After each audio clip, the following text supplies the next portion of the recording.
Welcome back to all of our wonderful parents, and I'm very excited that you're going to be joining me for an episode today around a topic that I see a lot of families struggling with, and it's all around sensory processing. I'm sure you would have heard the terms sensory avoidant and sensory seeking time and time again, and a lot of parents ask, is there something wrong with my child if they're overly sensory? So let's dive into a little bit of information around this.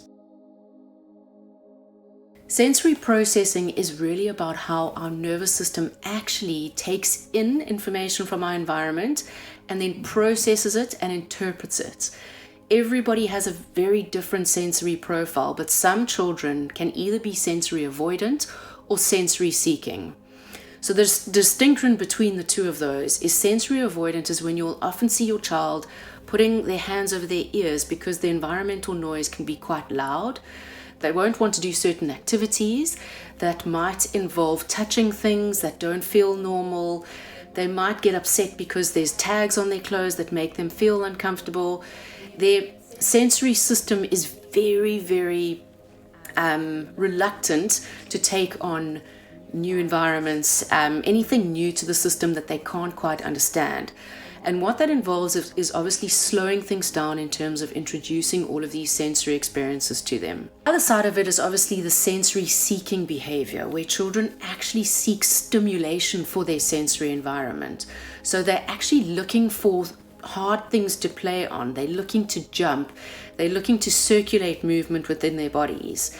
And when it comes to this, we actually need to feed our children with opportunities to really stimulate those sensory opportunities. So it's about pushing up against a wall to get that input on their sensory system.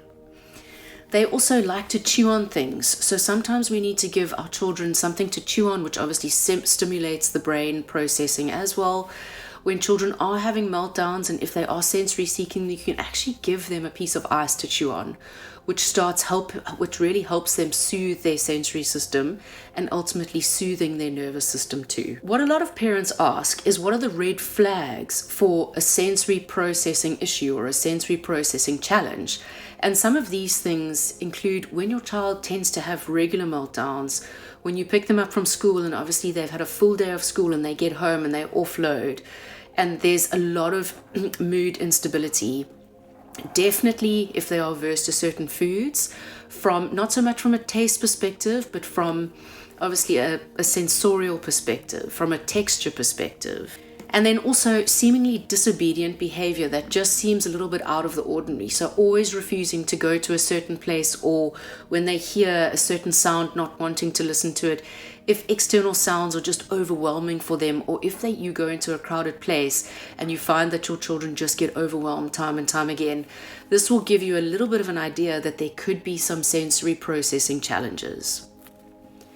So what can we do to support our children who do struggle with sensory processing? And it really is all about predictability. So try and create a safe environment for them at home, such as a calming corner with some toys that are really soft, something that makes them feel comfortable, a warm space where it is predictable, somewhere that they can go and sit when their system feels a little bit overwhelmed. Some sensory toys, such as poppets, fluffy toys, a little nice cozy blanket that will just support that nervous system to actually self-soothe a little bit. The second thing is making sure that their routines are predictable. So regulating routines, that they understand when is it bedtime, when is it bath time, when is food time, what time do I need to get up to go to school every day. Remember that predictability for an anxious mind is something that's absolutely crucial to support regulation as well as co-regulation. And then again, just keep in mind the sensory environment. So obviously we all rely on our five senses very heavily to interpret information. But with sensory processing challenges, when this information comes in, oftentimes all of our senses are very overwhelmed. It's not that we want to avoid certain places for our children. It's not that we want to make their life a lot easier, but we need to expose them slowly plus slowly to these different environments so that they get used to them, but in a slow and predictable manner, not in a very fast manner, because then they will start feeling fearful and very avoidant of these different situations. So what I want to leave with you is that sensory is really about understanding the language of the nervous system. So when does my child feel dysregulated? Looking at them from a visual perspective and really listening to what they're telling us about how they feel in certain environments, what foods they don't like, what textures they don't like. The best tool that you have right now for your child is actually awareness in supporting their sensory development.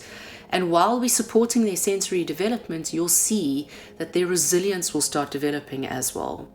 So really, pay attention to your children, listen to what they're saying to us, observe them in different situations so that we can identify what their sensory profile is and how do we support them through those stages of sensory development. I look forward to seeing you in the next episode. Stay curious and stay connected.